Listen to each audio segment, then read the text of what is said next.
Hello friends, welcome back to my channel. আজকে রান্না হবে ডিম দিয়ে আলু কফির ঝোল।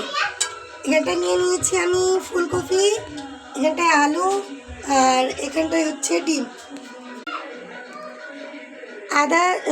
জিরে বাটা, আদা রসুন বাটা, ফোড়নের জন্য নিয়ে নিয়েছি শুকনো লঙ্কা, তেজপাতা, এখানটা আছে কালো জিরে দেবো ফোড়নে। এখানটা সব রকমের গুঁড়ো মশলা মিশিয়ে নিয়েছি, এটাকে একটু জল দিয়ে পেস্ট বানিয়ে নিব। পেঁয়াজ, কাঁচা লঙ্কা, জিরা, আর এখানটা নিয়েছি গরম মশলা বেটে। চলো এবার রান্নাটা দেখানো যাক। সবচেয়ে আগে ডিমটা ভেজে নেবো, ওটা 10 হাত দূরে থেকে, কারণ ডিমের সাথে আমার কী দুশ্মনী আমি জানি না। যখনই ডিম ভাজতে যায় তখনই আমার গায়ে ছিটে পড়ে, যেমন কি এই যে এখনও পড়লো। ডিমটা ভাজা হয়ে গেছে, আমি তুলে নেবো, কারণ বেশি ডিমটা ভালো করে ভাজবো না, হালকা হালকায় ভাজলাম। এই তেলেই আলুটা ভেজে নেবো।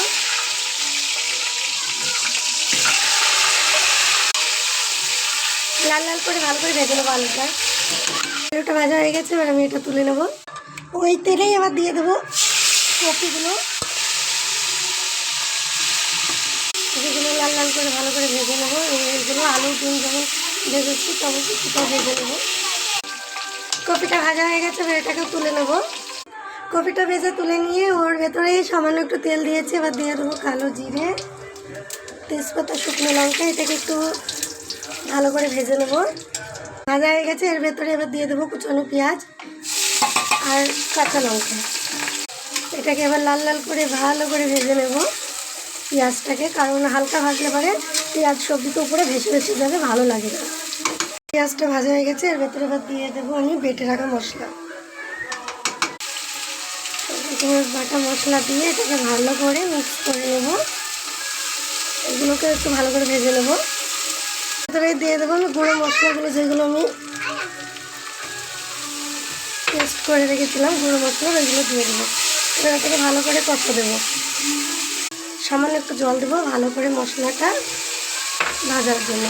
এটা দেখো কি সুন্দর ভাজা হয়ে গেছে, তেল ছেড়ে দিয়েছে। এবার দিয়ে দেবো আমি ভাজা আলু আর ভাজা কপিগুলো।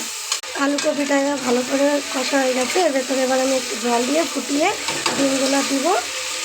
ঝোলটা ফুটে গেছে, এবার ডিমগুলো দিয়ে দেবো। দিয়ে 5 মিনিট ফোটাবো। যে গরম মশলাটা বেটে রেখেছি ওটা দিয়ে দিলাম। अब बताओ कैसा बना खाना? अच्छा बना? एक बार खा के तो बताओ।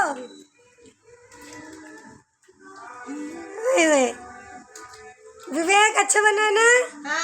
देव ठीक है, खा लो सब। আর এটা আমার সবজির কালার। চলো টাটা।